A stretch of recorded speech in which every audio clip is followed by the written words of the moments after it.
দর্শক, গাজীপুরের সমাবেশস্থলে আছেন আমাদের সহকর্মী আশিক মাহমুদ, সরাসরি তার সঙ্গে যুক্ত হব।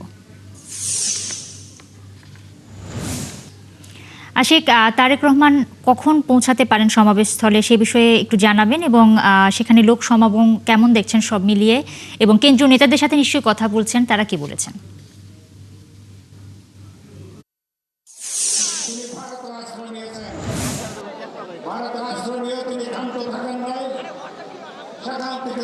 নুসরাত, তারেক রহমান এরই মধ্যে গাজীপুরে প্রবেশ করেছে, গাজীপুর সিটিতে প্রবেশ করেছে।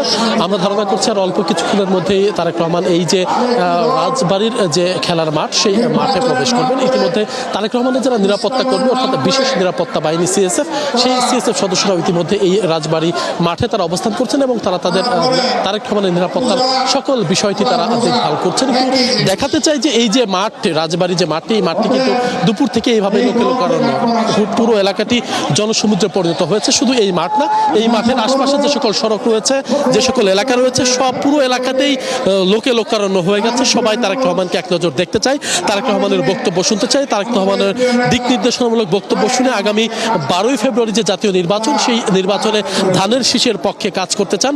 সে কারণেই এই নেতাকর্মী এবং সাধারণ মানুষ, গাজীপুরবাসী, তারা কিন্তু এই মাঠে অবস্থান করছে। আপনি নিশ্চয়ই দেখতে পাচ্ছেন যে মানুষ আসলে তিল ধরনের ঠাঁই নাই এই মাঠে, এবং এর আশপাশের যে জায়গা রয়েছে সেই জায়গাতেও আসলে তিল ধরনের ঠাঁই নেই।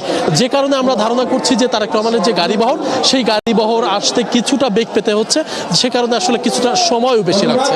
আমরা এখন দেখতে পাচ্ছি যে গাজীপুরের যারা স্থানীয় নেতাকর্মী বা যারা জাতীয় নেতাকর্মী যারা রয়েছেন, তারা ইতিমধ্যে বক্তব্য রাখছেন এবং তারা বলছেন যে তারেক রহমানের হাতকে শক্তিশালী করতে তারা আগামী 12ই ফেব্রুয়ারি ধানের শীষে ভোট দিয়ে গাজীপুরের যে 5টি আসন রয়েছে, সেই 5টি আসনই তারা তারেক রহমানকে উপহার দিতে চান। এবং এর পাশাপাশি তারেক রহমানের কাছে তাদের প্রত্যাশার জায়গা রয়েছে।